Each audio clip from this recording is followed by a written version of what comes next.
You were in the middle of talking about Liberty Weekend, Right, Americana Music Concert, right. and some subsequent works that you did there. I was wondering if you could talk about some of the preparations that went into that concert. Well, that was huge because we were over in New Jersey. I shot, from the New Jersey side, and it was a complete construction, when we naturally had to have the statue in the background, and we built a whole set, and a lot of production, a lot of rehearsal, and you treated it like a major special. It was a major special. It was an ABC special, right? What were some of the highlights from the show? No, Whitney and Johnny Cash doing Grand Old Flag, and I don't know if Denver was on that show. I think Was Whitney well known at this point? no, she had just been discovered. I mean, we had just finished working with her on the Grammys, and I spotted her and I booked her. And John Williams said, "I don't know who she is," and I said, "Trust me, John." And when it was over, he says, "You're right. That's a star." So I really it was like. It was usually nominated for a Grammy. It was her first Grammy, but I don't know if she had won. But I mean, she was performing on the Grammys when I found her. What was it like working with her? Wonderful. I mean, she just got up and sang. And when she sang, it was her world. And it was our world. What did John Denver do on the show? Well, he did one of his famous songs, and it was just it was a variety show, really. But we did some soldiers marching and, a lot of military fare. And if I remember correctly, we did, some of the Broadway shows at Broadway. No, Liza Minnelli was on the program. Joe Gray. Yeah. Any interesting stories? Barry Manilow, Johnny Cash. No, Barry Manilow was a big score, and Johnny came in and did his Ragged Old Flag, which was perfect for that kind of a show. And Barry Manilow was a big closer for us. What was it like? What did it mean to you to win the Directors Guild Award? Well, that was very important to me because I put a lot of, with all the, I didn't have any interference on that. I can. Do you normally get interference? Oh, usually. Sometimes you do. Sometimes you get more than others. But as I went along, I got less and less interference. So you also worked on Frank Sinatra concert for the Americas. In the Dominican Republic. What was it like working with Sinatra? Well, Frank, I found out early on. I had worked with him before. That he talked straight to Frank. He didn't have to tell him he was good, he was this, he knew. And just don't get cute with Frank. I mean, it's funny because when I went to the Dominican Republic to do the show, and I had worked with Frank, and I met with him in New York or in LA. I'm going down. Roll Make sure again. you tell Dad how Frank Sinatra wanted you to put together his playlist, Put together what? His song list. Yeah, well, I was just going to do it. Are you ready? You were talking about Frank. Yeah, when Frank Sinatra, when the first time I met him, I came into his office down here, met his people, and they said, I was walking around, and Frank said, what do you want me to sing? So I turned around and said, who are you talking to? He said, you. So he says, what do you want me to sing? Well, I had just gone to see his act. So I just lifted his act because he was ready. It was working. And that was it. We bonded right then and there. He did his act for me. I mean, the songs. The music I picked for his songs. And one thing he didn't, some of the songs he didn't like to do, and he tried to stay away from it. But it's funny because when when I got to the Dominican, I had been there for a couple of weeks setting up, and here comes Frank. And he sees me, and he says, Pally, I'm getting a lot of money to do this show. What the heck are you doing here? I says, I came here, Frank, because I wanted you to help me with Jodie Foster. I'm crazy about her. He says, you're still a smart aleck, aren't you? I mean, we had that relationship. He liked the sense of humor, and he liked being straight ahead with him. He knew he was good. I should tell you the quick story when I was doing George Burns. I was doing one of the George Burns' 95th birthday. And everybody says how tough Frank was and how impossible. So they said to George, who do you want on your show? He says, well, I'd like Sinatra to wish me a happy birthday. So go through the agents. Frank's not going to do it. Frank's got other things to do. He doesn't have to come and do for George happy birthday. So I get on the phone and I call Dorothy, his secretary. I said, Dorothy, it's Walter, and George would like Frank to wish him a happy birthday on the show. Would you call Frank and tell him I would like for him, I'll shoot him anywhere he wants to be shot. 3 or 4 hours later, Frank was right down on Foothill somewhere, I don't know, he was living there. I get a telephone call. It's Frank. You want me to do that thing for George, don't you? I said, yeah. He says, how long would it take you to get a crew together? I said, I don't know, a couple of hours. And he says, well, this is this special phone. It's in my kitchen. Call me when you're ready. I got my guys. I got 1 million guys. We set up like he's setting up. As a matter of fact, George is sitting just about here, so your guys can feel good. We found the same spot that we did for Frank Sinatra. And up he came. He said, all right, I'll be right up. Limo came up a half hour later and sat down. He did the happy birthday to George Burns. So as nice as he could be, if he liked you and he didn't feel you were blowing smoke at him, it's like when I did the Dominican Republic with him, he never really wanted to rehearse. So he says, I'm not going to rehearse. I know all this music. I said, Frank, let me explain something to you.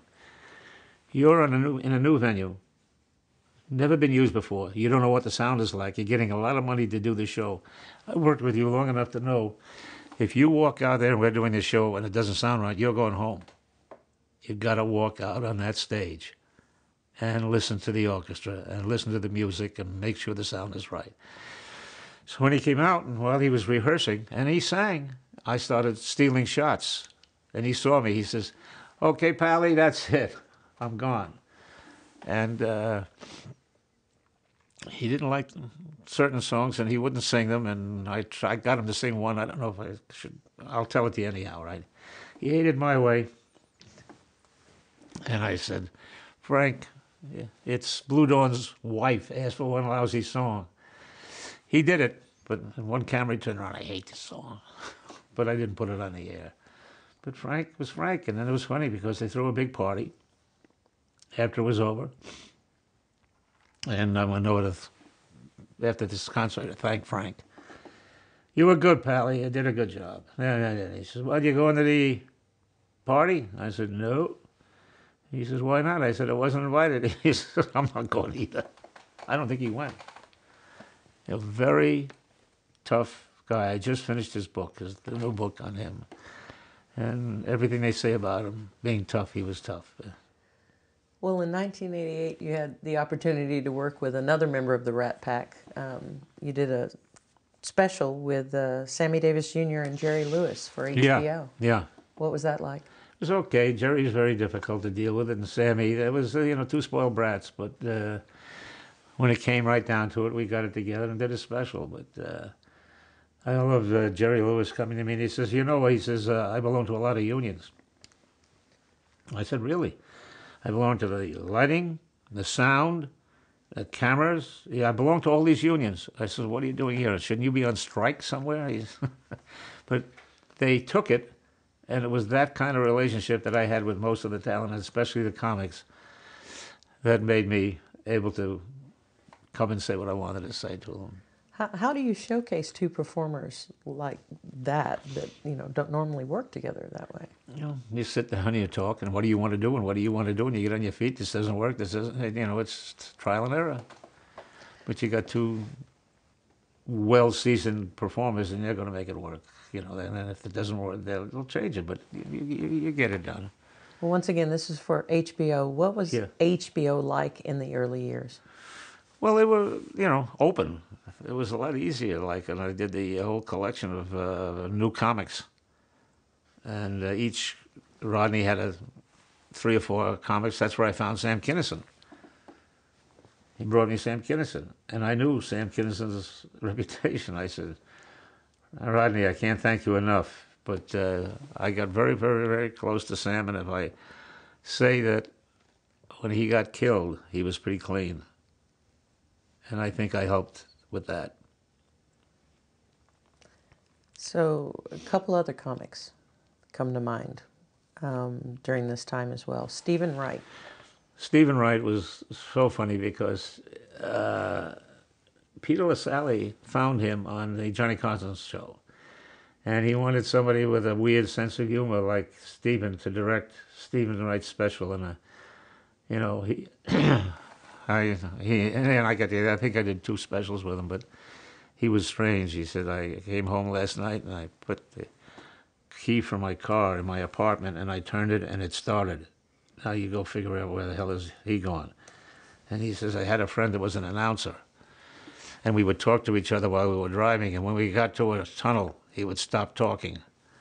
What did he say? He said, because I used to hate walking my dog, so one day I walked him from New York to California. I don't have to walk him anymore. I mean, nobody could write for him. He died early. Alan King.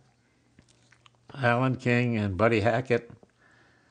I did Alan, what was it? Comedy is King. I did 4 or 5 specials with him. Buddy was Buddy, And then I find out why was Buddy coming in and why was he drinking so early in the morning. Then I complained to Alan, and I found out Alan was drinking with him, so we made it work. And just put it together. Howie Mandel. Howie Mandel, Pierre Cosette, whom I love and cherish. He was the guy that really put me on the Grammys when I wasn't doing anything, of that ilk. And he put us together. We decided we'd do a pilot with Howie. And that was it. It didn't work, but I just worked with Mandel that way. And it was not a bad experience. It's just one of those things that didn't work. Now, was there a lot of money at HBO at this time, or were they still sort of? They weren't paying a lot of money, no. But it was you had more freedom. And I think instead of money, you got freedom. You got to say, these guys got to say things that they couldn't normally say and do things that they couldn't normally do. And when Rodney, with Sam, with all that blue material, and then I brought Seinfeld in, and he says, hey, Waller, we don't need him. What do you mean you don't need him? Well, he says, he's not dirty enough. I says, you can't do all dirty material. You need different shades of gray. So I finally talked him into the Seinfeld, and that was the first time Seinfeld had done any television that I know of, but that was early on for him. And I think he did all right after that. I'm not sure. Describe comic relief for HBO. It was wild. You never knew. You never knew. You brought new comics out, but you never knew. But I did find Rosie on Comic Relief. And I asked her one day what she wanted to do. She wanted her own show. So I used her. I used her for a couple of my shows and put her on, and she caught. Roseanne Barr. Rosie O'Donnell. Oh, Rosie O'Donnell. I found Rosie O'Donnell. Excellent.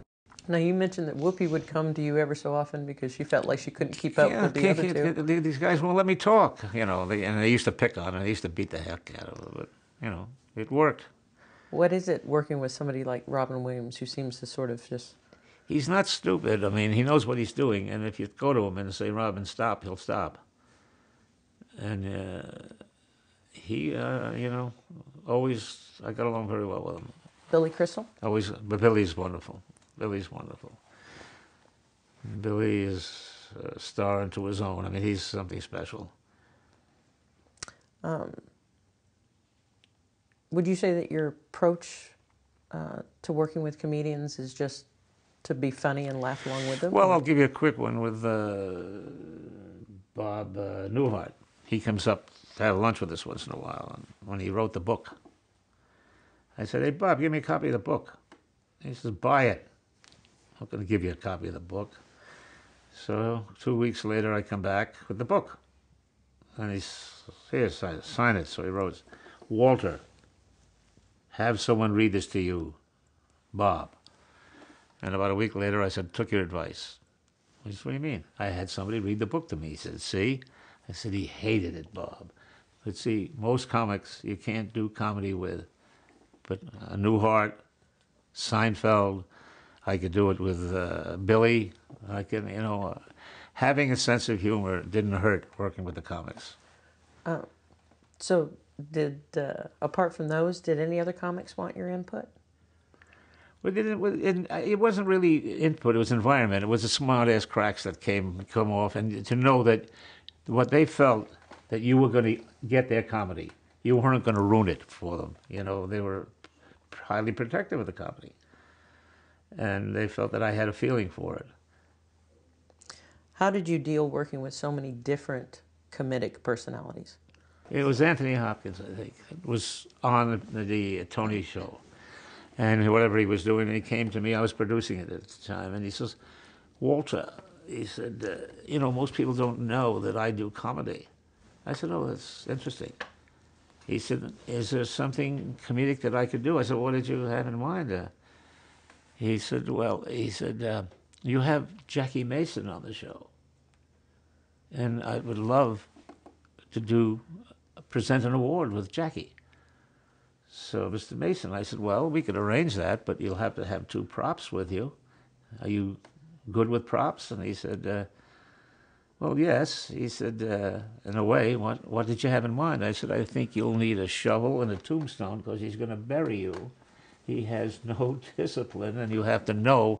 I think my honesty with these guys and telling them, and Dustin Hoffman was another one, and I let him do some comedy on Comic Relief. And then when I did the Tonys with him, I said, "Didn't you learn a lesson?" He says, "Yeah." But I mean, I was, on level with these guys because I think I understood the comedy.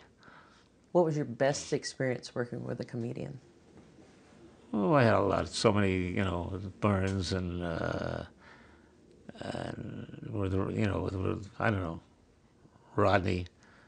I mean, I don't know. It's hard to say. Do you have a worst?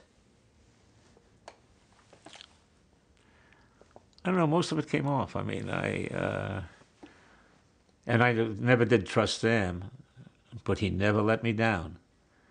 And when I did the specials with him, he was there, and I spent time with him, and I think I had him fairly clean when he got killed that time. He only got killed once. Moving ahead on the timeline just a bit, in 1989, you directed the presidential inaugural gala on CBS. Yeah. How did you come to work on that? Sinatra was on that too, right? Yeah, I just got chosen to direct it, I guess, because I'd worked with so many of these people. What do you try to achieve with a program like that? Oh, it's chaos, because there's not much rehearsal, and it's huge, and most of them all do familiar material. You're not bringing on any new material. They come on and do their acting, get off, and it's a big political money thing. And I got to a point where they trusted me. Now, did you meet George Bush Sr., President Bush, at this time? Yeah, sure, just as well as you meet anybody else. I mean, this is just the gentleman. Hi, Mr. Bush, President. Hello, okay. I'm directing your inaugural Yeah, gala I'm celebration. directing your inaugural. Good luck. Good luck with the presidency. Now, this is jumping back a little bit, but we talked earlier about your work as a technical director in your early years, and I remember something about your being TD at a few of the early presidential Kennedy, when Kennedy the conventions, yeah. came to the convention here in L.A., I was the TD for NBC in charge of that whole operation down there for his inaugural. What was that like? Oh, it was great. And then I think I moved to I did one in, I guess, in Makes sense. San Francisco. Makes sense. One in Atlantic City. I did Johnson's in Atlantic City. I was still at NBC, and I left much after that. Nixon? Did Nixon. I did Nixie and San Francisco. How do you think those differ from the ones they try to do now? I can't, they don't do, but, I had Huntley Brinkley, and it was a free-for-all. I mean, we would fight, everybody would push everybody else out of the way to get the story. And I don't think it's as competitive now as it's a lot slicker now than it used to be then. But yeah, I did. It's the first time I'd been to California, I think, was the Kennedy. Was there a lot of competition between the networks for that kind of terrible, yeah. news We program? used to fight for your spot and fight for the interview, and it was war. Were things that was news still pretty new, Oh, yeah. even to News was the hot ticket. shortly after the presidential inaugural gala, you worked on Dolly Parton Christmas at Home. Dolly Parton's Christmas at Home. Yeah. What was it like working with Dolly? Well, Dolly's wonderful. I mean, you couldn't.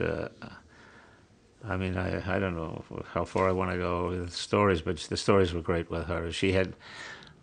We did her Christmas in Dollywood, and I don't know. She was much appreciative if you did things for her. I mean, she would then come on another show for you. How involved was she in the creative process? Very much so. As a matter of fact, I said, "You want to bring your father on the show?" Yeah, I don't think so. Maybe, maybe not. So she told me a quick. Should I tell a story, boy? She says, the thing with my father, you know what? I was 12 years old. I really was in love with this little boy, and I wanted to date him, and my daddy wouldn't let him date me. And finally I said, after 6 or 7 months, I said, "Daddy, why can't I date this little boy? I mean, I really like him, and you keep saying no." He says, "That little boy could very well be your brother, Dolly." Dolly let it fly. So I used it. Wow. Moving along, you produced your first Capital Fourth program for PBS in 1991. Was it then? Yeah. Did you know after the first one that you would go on to do so many more? No, but I tell you, and I'm serious. I really mean this, because when I got the call, first of all, it's not easy to say no to Tip O'Neill. And Tip O'Neill explained to me, you were a fiddle player. I said I was a terrible fiddle player. We went back and forth in the run anyhow. And he put this big show on, and it was to raise money to support the symphony. The symphony was going under. He says, "I don't have much money for you." And he says, "But don't you think with all the credits and all the money you've made and everything else you've done, you can give something back to help save the National Symphony Orchestra?" And I said, "Yes, I think so. And I'm honored to do it." And that's how I got involved with it. And I can remember going into Statuary Hall for the little party afterwards. And there's Tip O'Neill, and when I came in after the show, I got a big round of applause. He says, "Why are they applauding you?" I says, "'Cause I'm standing next to you, Tip." He says, "You're going to be around a long time." So I did have a nice relationship with Tip. Nice. What else did you enjoy working on those shows? On the show itself? Yeah. Well, I think when they finally did the Memorial Day show with Jerry Colbert, who was the executive producer, and he's the fellow that's kept the show and to get the money to keep the show on the air. But I think to be able to do something for the veterans and say something about the veterans and read letters and do those things, we do. That's a very, very touchy time. Got to be friendly with Colin Powell and some nice people. He does it every year, and if it's raining, he sits in the rain because he's a soldier. So switching gears a bit, the Pardon? switching gears a bit, Oh, the yeah. Country Music Association Awards. How did you first come to direct the CMAs? I was in Tanglewood, working with the Boston Symphony Orchestra. And I got a call from this southern gentleman by the name of Irving Wall. He said, "Mr. Miller?" I said, "Yes." He said, "I would like to interview you to direct the Country Music Awards." I said, "Mr. Wall, I'm going to be honest with you. I don't know anything about. I've never done any country music. I do it as part of a show. A guest comes on, but I haven't, done any homework. I don't really think that I am, well versed or know enough about country music to do it." Well, he says, I really think I'd like to talk to you. If I give you a ticket, would you come down and let me interview you? I said, "Well, I'm telling you again that I have no background. I don't know anything about country music." So he said, "Well, would you at least come down and talk?" And I said, "Yes." I said, "Will Hank Williams be there?" He said, "Lad, Hank Williams is dead." I said, "I'm trying to tell you something, Mr. Wall." So I went down, and I'm only there 42 years now. How did you prepare to direct that first CMAs then? Well, you do your homework. You sit down and listen to a lot of country music, and you tap your toe, and you get friendly with these guys, and Where were the CMAs held at that time? they were held at the Grand Ole Opry. And my son had just been starting out to tell the story because it's very close to me. Started out, he was doing camera, he was learning the business. And Paul came from somewhere and he said, "Can I do a camera on the show?" And I put him way up in the boondocks. And he was up in the boondocks, big wide shot. And he said, "Hello, truck, hello, truck." He's talking to me now, right? "Yeah." He says, "I got this great shot. I want to show it to you." So whatever it was music and pan to the audience and pan back. And it was a usable shot. I said, "No," I said, "I've got something like that." He says, "If you don't use this shot, I'm going to tell Mommy." So that acorn didn't fall far from the tree, right? Did shooting in the Grand Ole Opry present any kind of interesting... Yeah, we shot in the Grand Ole Opry. When you came in Saturday morning after the Opry to rehearse, all the rats ran out from eating the popcorn from underneath. It was the Grand Ole Opry. It was the Ryman Auditorium, and a few seats, and the old timers. Are the CMAs different from other award shows? No, they're not different, but country has crossed over quite a bit now too. So the country music is, a lot of crossover music now. But I found working with the country people, I found it easier, and I got very close to them and very warm, and like guys like George Jones and Vince Gill. Very close to Vince. Vince was my idea to make him the host, and we had a wonderful relationship. I mean, when he would host, he'd come running back. I was backstage, and "What do you think?" I said, "One thing makes you a good host, watch what happens on the show. And if it's funny or something, speak about it the next time you come in, As they say, ad rib. So we had that relationship. He said, "Was that?" And we back and forth. He could have been there forever, but he cares more about his music. He wanted to concentrate on his music rather than, go ahead and...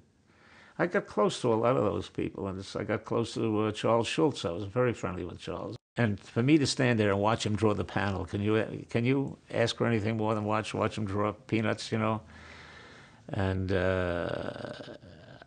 I worked with him, and at one time, Lee Mendelson, who produced this show, called me and said, "Look, we do a Christmas show here all the time, and I'd like you to come and shoot it, and maybe we can sell it to the network, because they're all there, all the skaters are there, and with no rehearsal.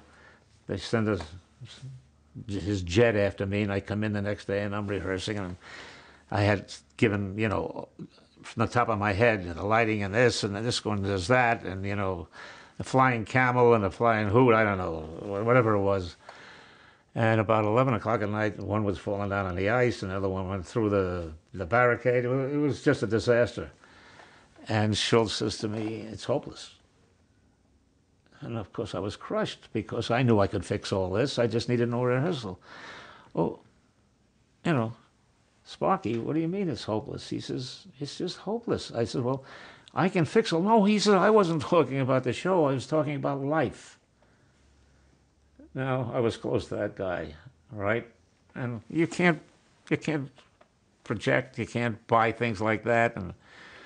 And he would call me after I did one of the shows in Washington, because he'd watch those shows because of the symphony. You did a good job. No need to call back. So some other performers I know you got close to during the CMAs. You mentioned Vince Gill. Very much We've so. talked a little bit about Johnny Cash, a little about Dolly Parton. Brad Paisley. Well, Brad Paisley, I came into Nashville one day and I went down to a local bar and there was Brad Paisley. And he could play that guitar and he could sing. So I went to the guy from Sony and I said, you know, we got a guy in town that's pretty good. We should give him a shot. He didn't say anything about it.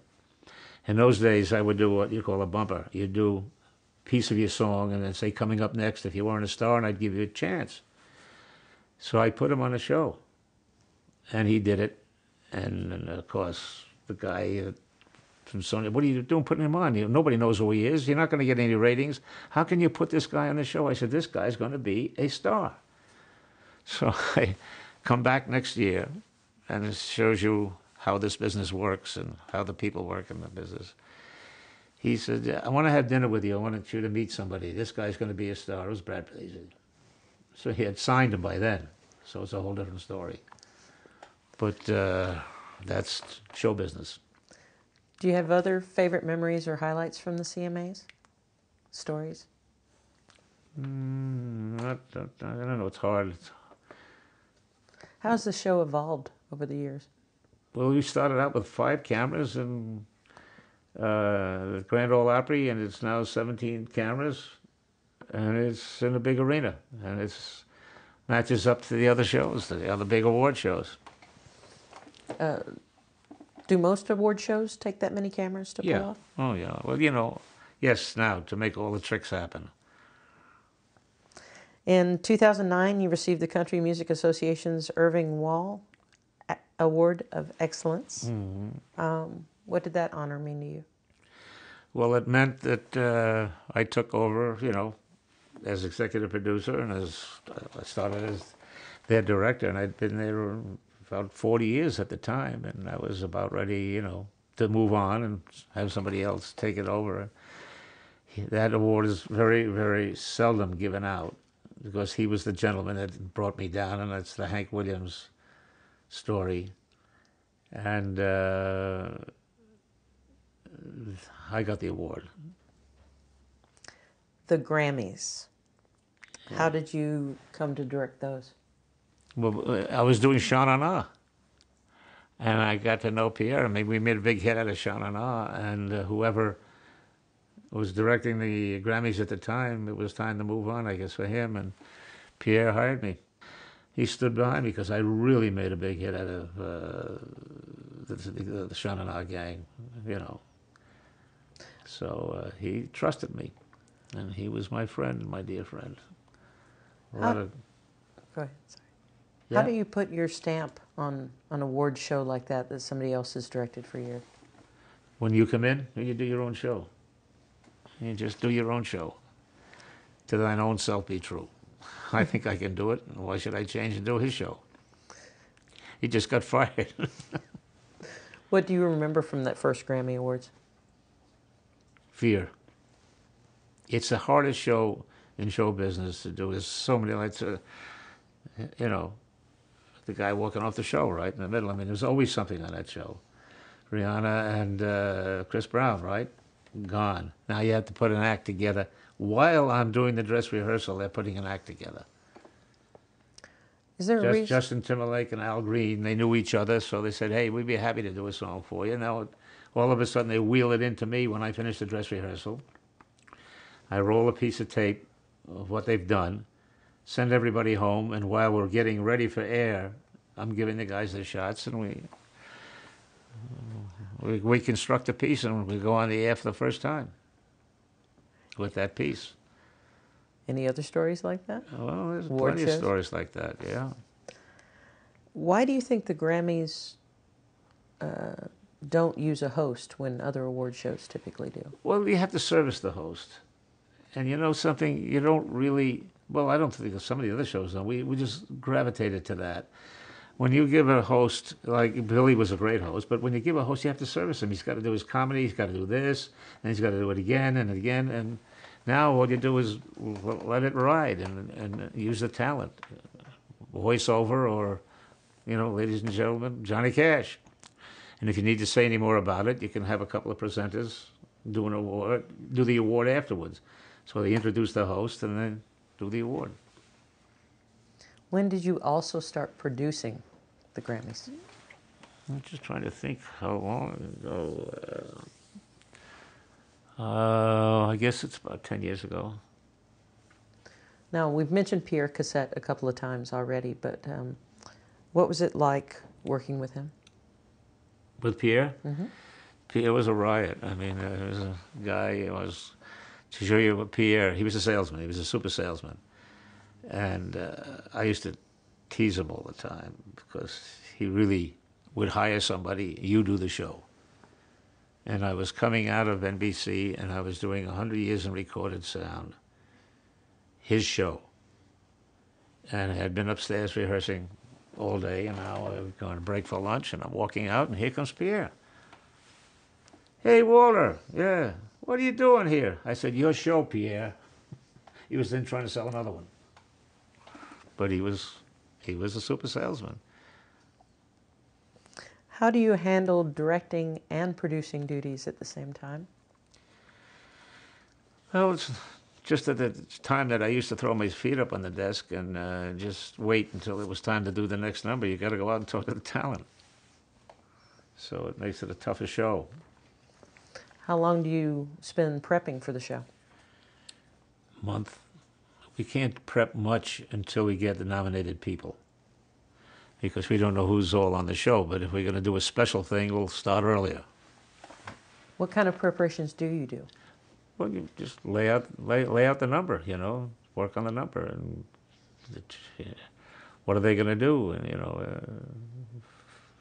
What about camera placement for 17 different well, that cameras? comes Is it pretty, the same that, all the time? We've been doing that so long that we can do that. You put the show on, and the rest of it, you sit down at night and you shoot the show. You put the shots in the book, and then you come in the next day and rehearse it and throw out those that don't work and use. When you've done it as long as I have, whether you realize it or not, you innately know what to do with that.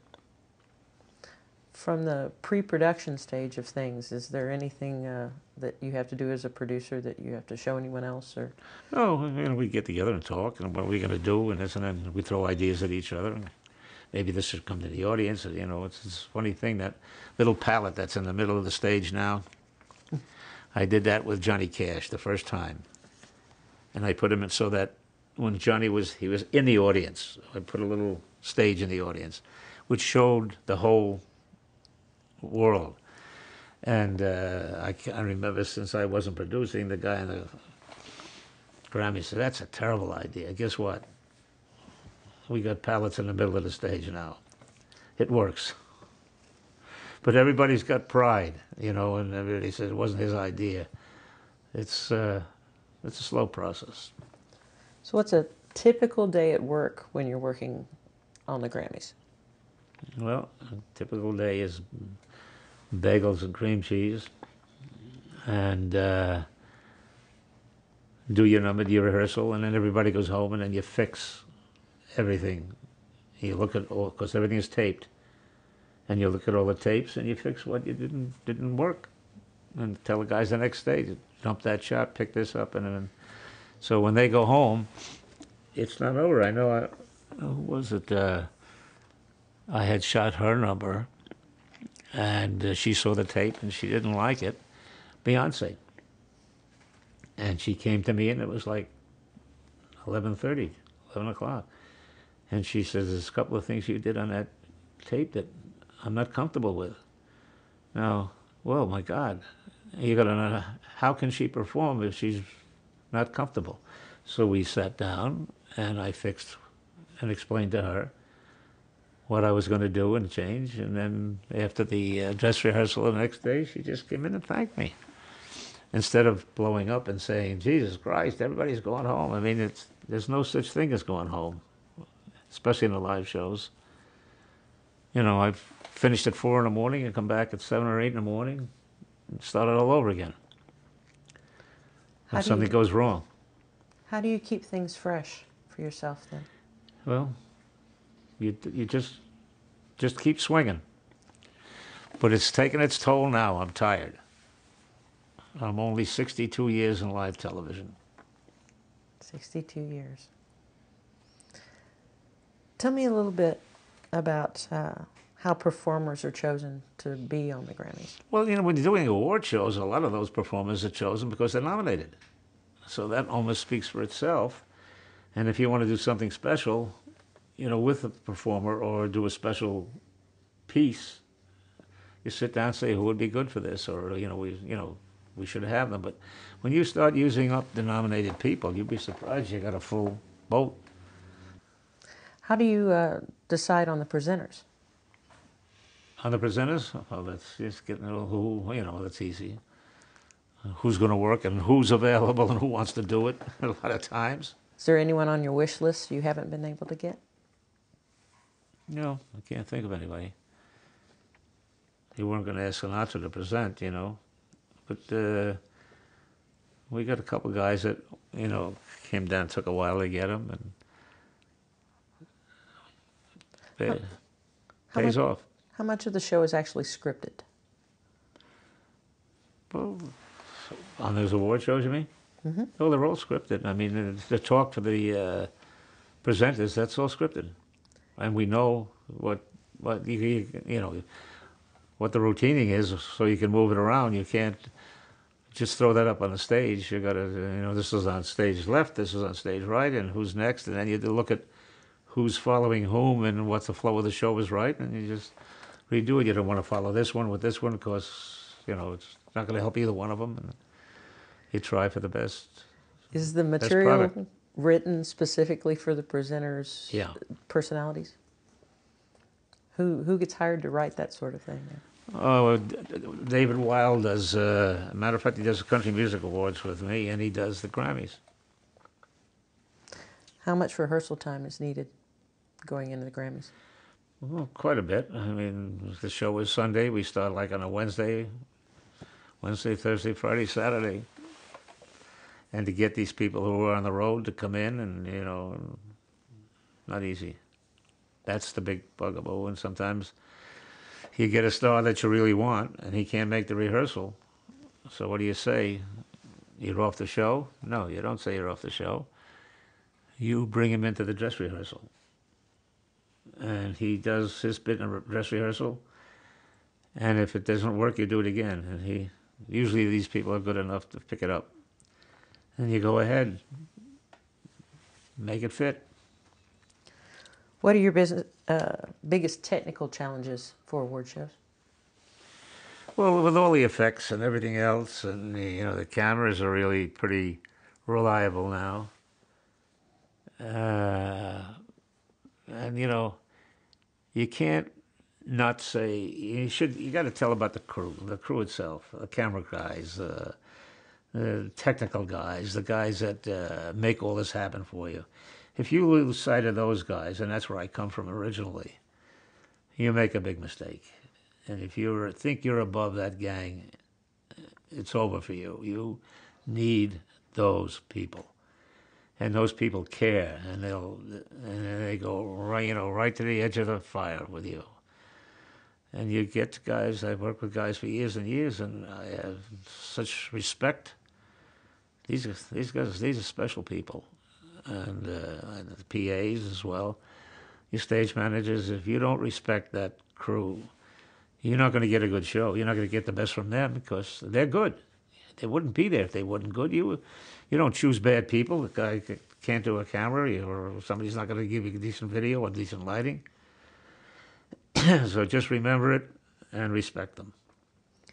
Has the change in technology changed your approach to this at all? It's passed me by, I'll tell you that.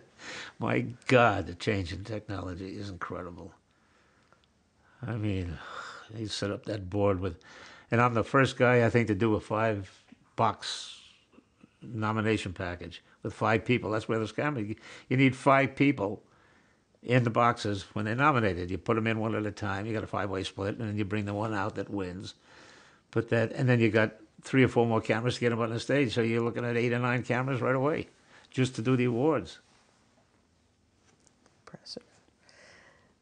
Was there ever a show where you were just flat out disappointed with the results? Physically, what? Flat out disappointed with the results. Yeah. You're not going to hear it from me. And you know whose fault it was? Mine. You get a concept. I think we recently had a show on the air with a concept that didn't work, an award show. And you really believe in it, and you're wrong. And it happened. As a matter of fact, after the show, Billy Crystal said to me, those people are going to bring you back. They asked me not even to watch it next year, Billy. I mean, I had a concept once, and it didn't work.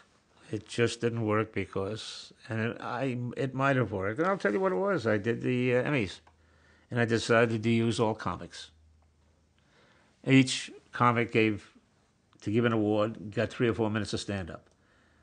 And right off the bat, the first guy did 12 minutes. And the show ran on forever, and I couldn't stop these guys. It was live. And it didn't work. And goodbye, Charlie.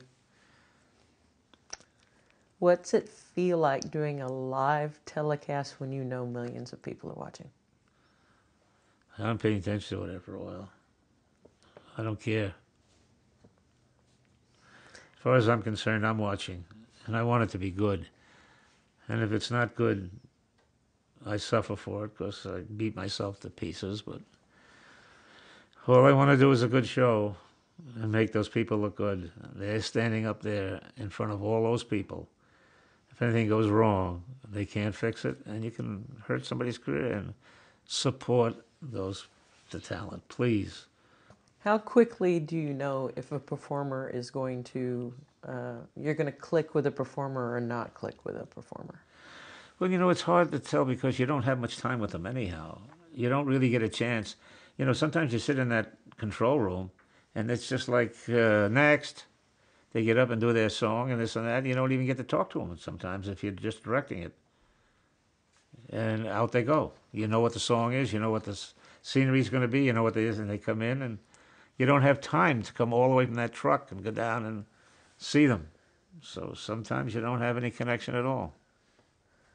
Has there ever been a time where the reputation of the person hasn't been at all what you've encountered? Oh, just you roll with it, whatever it is, you know. Everybody told me Frank, but it was wonderful. I had a nice relationship with you. You just don't. The real old time is there's no reason to snow them. They know, you know. And I think the people have to feel that you care, and you're going to give them the best shot, because they have no control. It's a live show. They're in your hands, and they have to trust you. And if they're new, they don't have anything to say. If they're old, they're, you know, around, they can say. But what I've tried to do, as much as I can, and I think we all do now, is you tape their performance and bring them in and look at it with them. And you try to make them happy or fix it. But I don't know how many guys do it, because there's no time. There isn't any time to do it. Do you care about critics' reviews at all? No. Ratings? Ratings I care about. Why? Because if it's a rating, the show's off the air. I have nothing to look at. So the ratings count. Do you think Grammy audiences have changed over the years? Grammy what? The Grammy audience has changed over the years? Well, sure.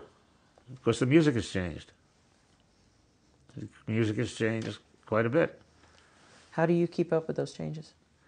Well, you hope you do. You listen, and you know, that's your job. You do your homework. It's called homework. So what was your response several years ago to the criticism that the Grammys were out of touch? Well, but it's not out of touch anymore, but now they're doing a lot more of the contemporary stuff. That's how you remedied. Yeah. But I tell you, I'm going to tell you, you do what you want with these stories, but I'm going to give you one more because it was Leonard Bernstein. And I was doing, in Washington, he was going to perform. And we're over at the Music Center to rehearse. And he wanted to know, told me he was going to send a director into the booth because you television people don't understand classical music and you butcher it, which was nice to hear. So I took this lady with me. We had all the shots in the score. When you take the trombone, whatever it was, but it laid out. Did my homework. I sat down with the music and cut all the shots. Went into his little dressing room and just threw it on his table. I said, Leonard, would you take a look at this? And he looked at the score and he looked at the shots and looked at what we were going to do. He says, I apologize, Professor. You don't need anybody to control them. But, that meant a lot to me. You got to get their confidence. And if they're not confident and you know about it, you don't always know about it, you work on it. And so all that work, and my son and my daughter both direct, and they do your homework. And they do the same thing. And you can't fake it. You can't fake it.